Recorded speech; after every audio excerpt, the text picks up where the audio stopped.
Do, do, do, do, do, do, do. It isn't, it wasn't, it ain't ever gonna be. It isn't, it wasn't, it ain't ever gonna be. It ain't ever, ever, ever, ever, ever, ever gonna be this way. Oh, hey, it's Cream Diggler, and you are listening to the Soulful Cream Podcast. So nice to see you. Well, I can't see you, but you know what I mean. So nice to have you here, listening or watching the podcast. If you're on YouTube or Spotify, if you're on Apple Podcast or other podcasts, you're listening to the podcast, and I am so grateful for that. And in this episode, I'll be coming to you solo. As I said, I am Cream Diggler of the Soulful Cream Podcast. And let's get into it. We're going to talk about lots of fun things today. I want this podcast to be a happy, a happy episode because there's so much crap going on in the world today. And I just decided, I was thinking to myself, I was like, Cream, you should do an episode that's just filled with positivity. So that's what I'm going to do for you. And let's start with one of the things that's really giving me a lot of joy right now that I think is really great, and that is RuPaul's Drag Race Season 15. Where we are right now is they just completed the what is that, reunited, the reunion, where they come back and they talk about everything. This season has really been one heck of a season with some amazing lip syncs alone. But I think what really kind of made this season nice, it harkened back to the days of when the girls were very catty and very shady and not quite so concerned with how they are going to be viewed on social media, and I really enjoyed that. Something. Speaking of social media, something that came up during the reunion. Mistress Isabel Brooks of Houston, Texas, was talking about how she and another queen had experienced, I think Lux Noir London, were experiencing a lot of racism, hate online, as she put it, due to a lot of white twinks. Uh, would They got her account suspended or banned 3 times, her Instagram account, I guess because they were disagreeing with how they were coming for Marsha during the show. And let's face it, this conversation around whites and racism, I should say gay whites and racism as associated with RuPaul's Drag Race, is nothing new. Nina Bonina Brown, she talked about that a lot, about what she faced online, and a lot of times people would kind of treat Nina like, she was crying wolf. But it was a real reality that a lot of the queens of color were facing, especially the outspoken ones. We know that all too well about Silky Nutmeg Ganache, um, who was a brazen contestant, right? Bold face, and got in everybody's face, and she was quite berated online. I'm sure there's many others that I could think of, but that is an issue with the fandom. I guess that's the toxic part of the fandom, because everyone's rooting for their person, but it is interesting how even the best BIPOC queens may not have as many followers as a white queen who's not as good as them. And listen, people can follow who they want to follow on social media, and that's great. But it is interesting. It is interesting though. Um, we do have a long way to go as the nation, as the world, because it's not just American queens watching, RuPaul's Drag Race when it's in the USA, because I myself love a great episode of like RuPaul's Drag Race UK versus the world, or Canada, the other ones. All of the ones where they're speaking English, I'm watching it. Even the one in Thailand, it was in Thailand where they were it was like probably 70% English and 30% other languages. I still watch that too. But the other ones where they started speaking like exclusive Spanish, exclusive Swiss, whatever that language is, I'm tapping out, girl. It's too much work. I am not here for the Duolingo drag race. Like I just don't have the energy to try to figure that out. Um, but nevertheless, drag race is a great thing. I'm so glad it's still here. Next Friday, from the time of my recording, I'm recording this on April 8th, 2023. So the following Friday is the finale. And in the finale, we have, spoiler if you haven't, if for some reason you don't know yet, but in the finale, we have Mistress Isabel Brooks, Lux Noir London, we have Anitra, and we have Sasha Colby. So yeah, check that out. I mean, I'm really loving all four of those queens. I mean, my gut is telling me that probably, even though Mistress has all the personality in the world, she's not going to win.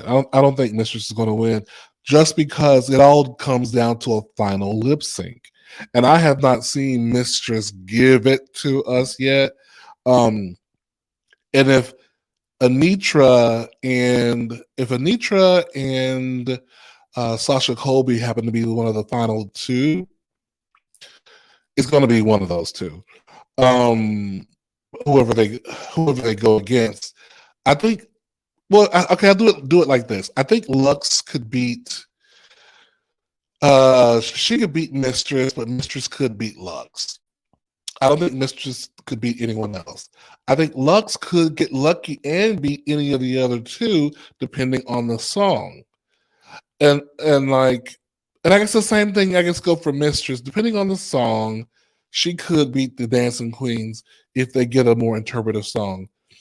You never know. But what I love about it is very much our gay Super Bowl, as Anitra said, minus the intermission part, the performance part, halftime, yeah, that part, minus that part, because that's always for us. But yeah, so check it out if you haven't been into it, because you're missing a really entertaining season. And speaking of entertaining seasons, I am really into the Queens of R&B featuring SWV and Escape, or Escape and SWV, however you want to put it. They actually have one more season left as well. I forget which broadcast it's coming on. But yeah, I mean, I really enjoy that show. The women are very entertaining. Of course, there's the drama of who's going to open, who's going to play first. What is the set going to look like? Because these women are working on doing a tour together, or doing one performance and then seeing if they want to do a tour. And based on what we've seen so far, it is very unlikely that a tour will be happening. But that could all just be reality TV show drama, and I am here for the reality TV show drama. I like seeing Coco with her son, talking to him about going to college and all of that. I like seeing Taj and her family, and even on the Escape side, watching Tamika and her. Tamika is Latasha's sister, right? Tamika's husband is so fine, so fine. Ooh, that man is fine. And apparently he's the bodyguard and all this kind of stuff. But yeah, so I enjoy that. Even the drama between Tamika and Latasha is very interesting. I mean, of course, I am team Tamika on this. I do believe what she says about the $30,000. She came with the receipts in her video on YouTube. If you haven't seen it, check it out. but it's a very entertaining show. I'm always up for seeing, um, you know, black people, black women being fabulous, driving their nice cars and all that kind of stuff. But it's also interesting to hear about these people's journey and how, once you make it, so to speak, once you get that gig, the journey is not over. I mean, how you save your money, how you spend your money, what kind of deal you sign, it doesn't mean it's the end that you're set for life with your money. And that's why I like to see Candy, because Candy is definitely a different example. Her and Tiny are different examples of the kind of wealth you might have if you get lucky. If you get lucky, and if you work hard. Yeah, I mean, I don't want to take away that they worked hard for what they got. But there's also a little bit of luck, involved in that as well. But you really got to check out that show. I mean, um, I tell you something. I do admire Candy in this show because she does pose some hard questions that maybe the other group members are thinking but don't want to pose. And she kind of just steps out there and does it in a very calm manner and all this kind of stuff. Um, check it out. Check it out because it's a nice. It's kind of cute and funny, and it's not embarrassingly dramatic, right? Sometimes you watch these reality TV shows and you're like, oh, you're a little embarrassed, even though you enjoy it. Kind of like the Real Housewives of Atlanta, which I've seen some previews for this new season coming up. I forget what season they're in now, but the drama looks extra hot. It looks extra hot. Candy threatening to choke hoes out. It looks good.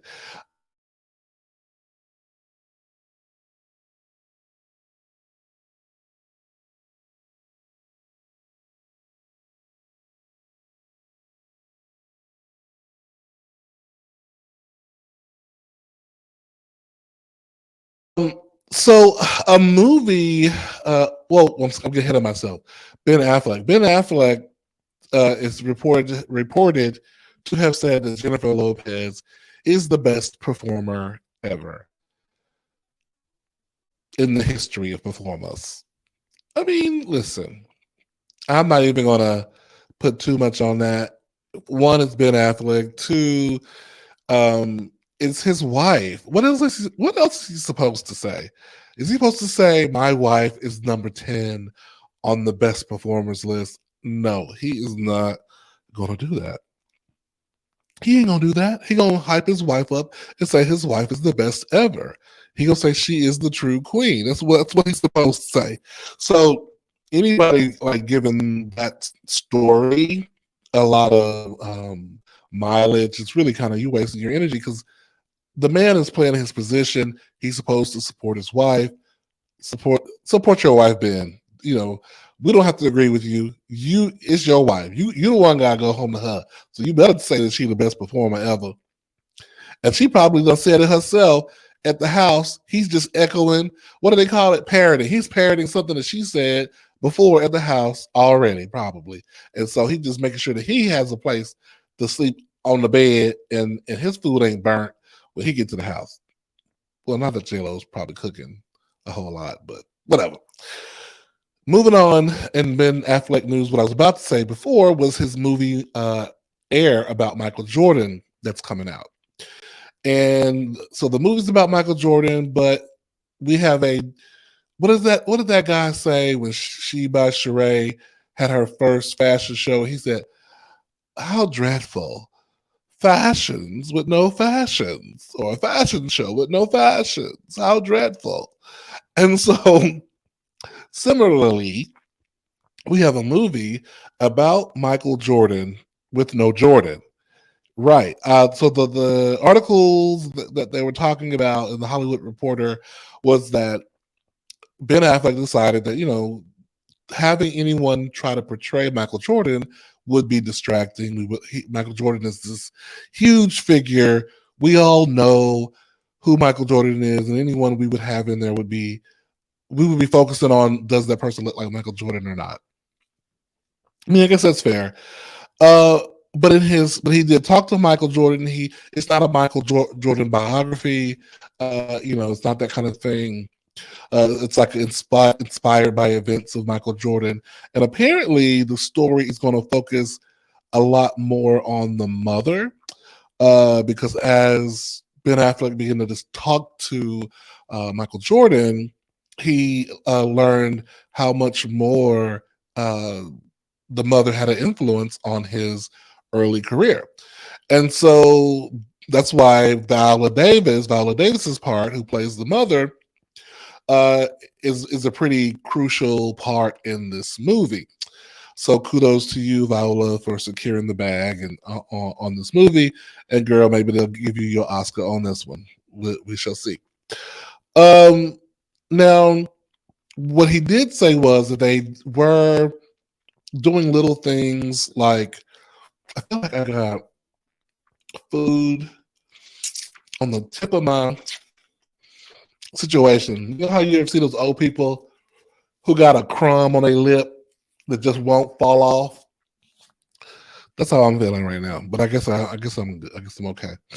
So anyway, so in this movie, they are showing like his hands and maybe the back of his head briefly, just to kind of give us a sense that Michael Jordan is there. But don't go watching this movie expecting to see a Michael Jordan imitation situation. That ain't what's happening. Okay. Now, moving on to My Name is Monique, which is on Netflix. It is a comedy, stand up comedy special with Monique Hicks, executive produced by her and her husband, Sydney Hicks. Um, I tell you, I had high hopes for this special because Monique has been through so much. We all know about her great debate, great accusation with Netflix, and I guess she got what she wanted. They have not divulged the prices, the salary that she's being paid, the fee she's being paid. Um, but probably for both their parts, Netflix don't want people to know how much she fleeced them for, and maybe she don't want people to know how much less she got than the other people. So it probably behooved them both to keep it on the DL, right? But getting back to the performance, she starts off with such joy and such what's the word? Such I think she was like a little overwhelmed by the love she was receiving from the crowd because a lot of us, me included, we've been rooting for Monique for a long time, and I think you can root for Monique and not be rooting against the people she was having problems with, right? So let me just say that because I love me some Oprah Winfrey, and I know that some people find Oprah problematic, but I feel like the bigger you get, the more successful you are. People are always going to they always going to find something wrong with you. Okay, they always going to find something wrong with you. So you can't help that. But so I was rooting for her. So it was really great to see Monique stand in that joy and receive it. And I'm not going to give anything away because I really hope you'll go watch the special yourself and give her some views. Give it a thumbs up when you watch it because it really was a funny, first of all, funny special. And you really got a chance to see her acting skills, at work, the faces, the voices, the her ability to tell a story, right? She's a really good storyteller. I think more than she's not just like a joke teller, she's a storyteller as a comedian. And I really appreciated that. I appreciated her painting pictures for us of her life and how she grew up and the uh it's just some really interesting stories. Some of them I felt like she was walking the line, man. She was walking the line of like, oh girl, you're gonna end up getting canceled over this joke. but I don't ever think she really crossed that line. I think she, not that she was worried about it, and I don't mean legitimately canceled. I just mean people talking a bunch of shit online is what I mean, basically. Um, and so, but I think it was a great, respectful, uh, joyous set. But most importantly to me, I think it was really, in some ways, a love letter to the LGBTQ community. At least a section of it was, a love letter to her uh, gay uh, uncles, and I just really appreciated that, especially in this time.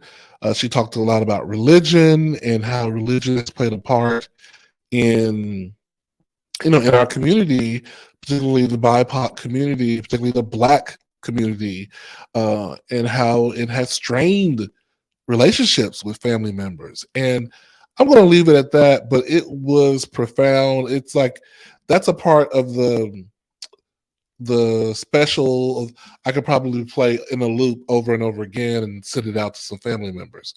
But really, really, really great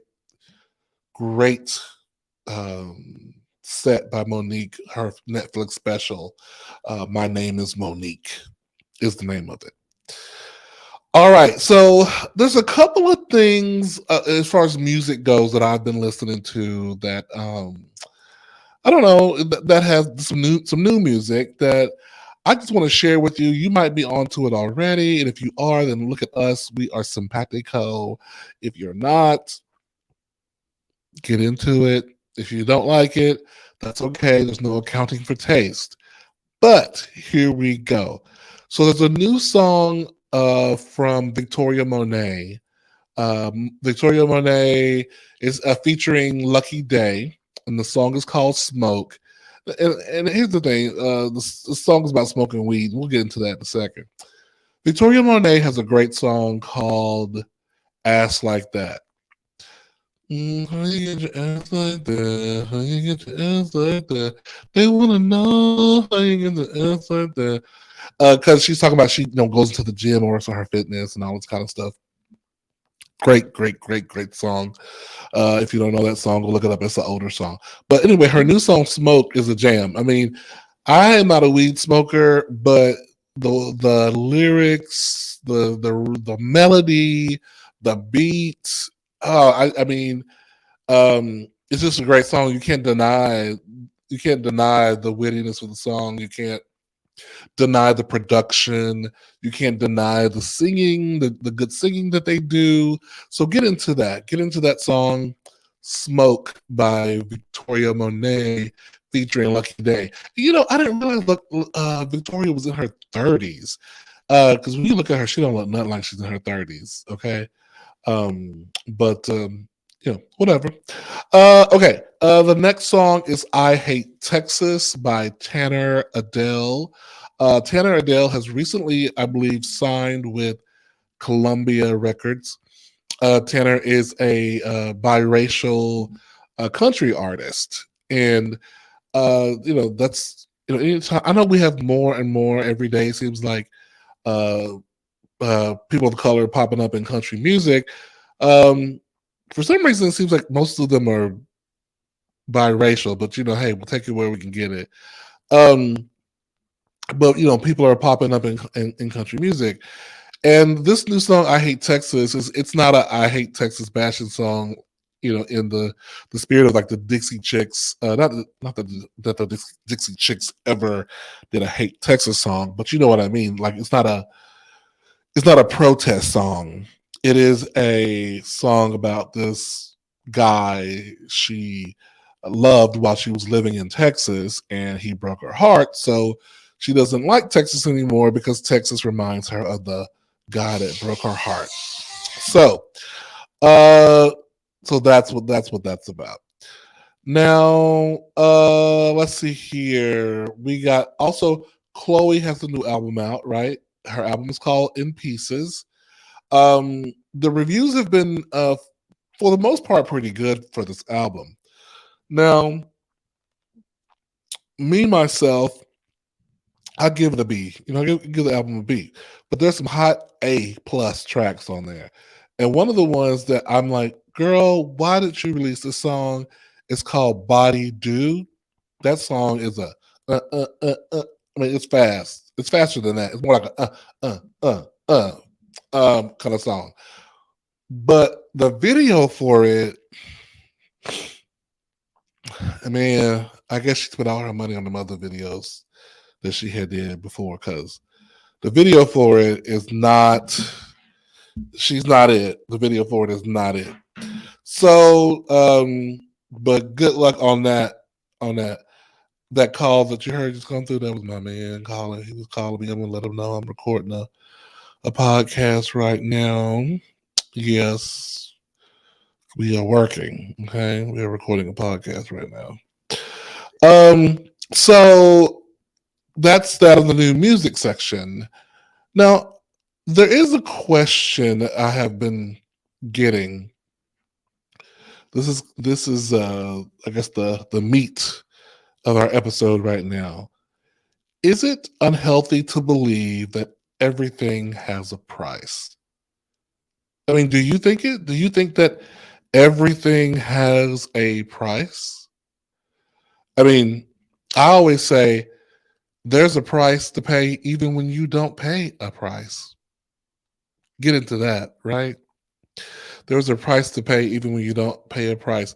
And not necessarily for um, cost, monetary, and it's not a monetary versus value kind of argument type of thing. I just mean that sleeping in may cost. There may be a cost for that. There may be a benefit, right? I'm going to get more rest. I'll be more rested. But the price you may be paying for that is that you don't you didn't work out, right? And then that leads to maybe another price.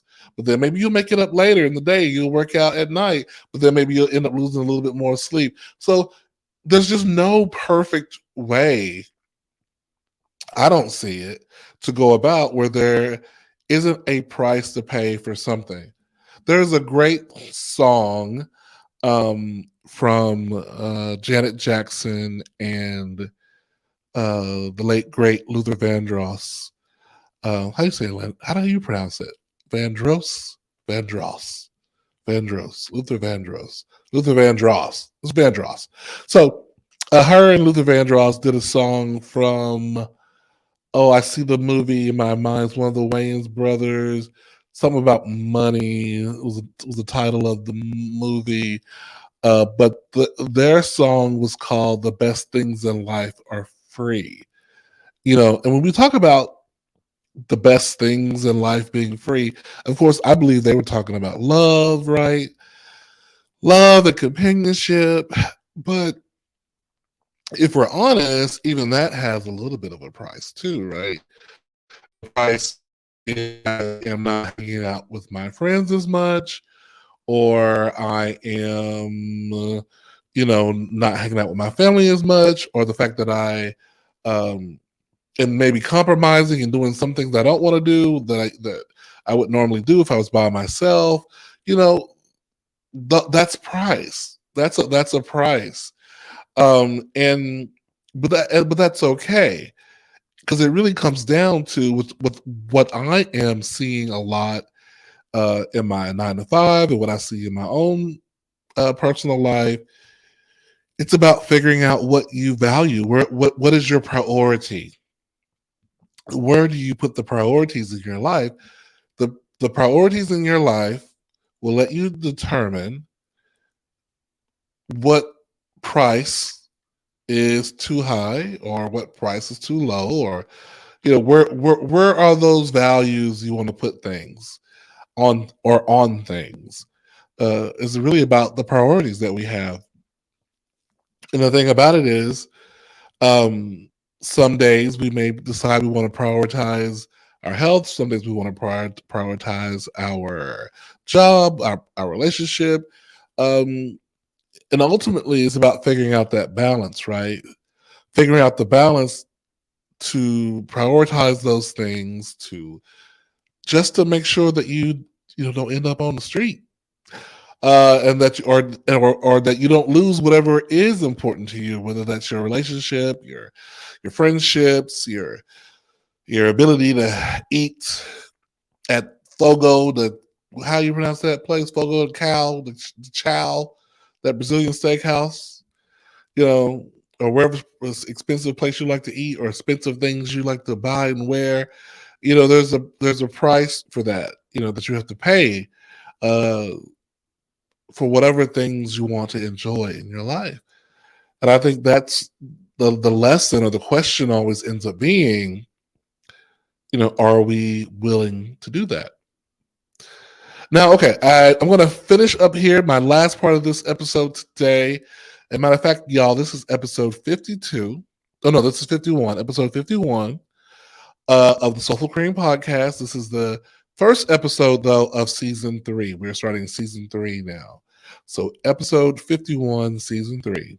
That's right. That's what you're listening to right now. But anyway, so my favorite songs to wake up to. I like to end on a positive note. And I'm not a big morning person, so I really do curate the kind of music that I wake up to, because I just don't, waking up to is not the answer. That's not it. So I like to figure out, to do it in the right way. Wake me up in stages. So usually, what I like to wake up to is "Funny How Time Flies" by Janet Jackson, because it's a very nice little. There's like a little cymbal crash when it starts off, or like a fade up cymbal, and it starts off that "Funny how time flies when you're having fun," and her soft voice, and it's like, oh, okay, and it's I was having fun, I was sleeping, I was resting, and the time did go by fast. So it's apropos. So that's my number one. The next song I like to listen to is "Work" by Rihanna featuring Drake. And all it is just work, work, work, work, work, work. Work, work, work, work, work, work. That's what it is usually. And I play that usually, of course, it's during a work week. Usually it's the second backup alarm, because it's saying, okay, you gotta get up and go to work. Work, work, work, work, work, work. Yes, yes. So that's the second one. And the last one that I love is "Bohemian Rhapsody" by Queen. Now I have multiples besides these three, but these are my three favorites right now. And that one's kind of like a final, like, get yourself out the bed right now. It's it's like that part. It's that really like high loud version. And so that's what I like to wake up to. Oh, well, like is not maybe the right word, but if you got to wake up, those are some good songs to wake up to.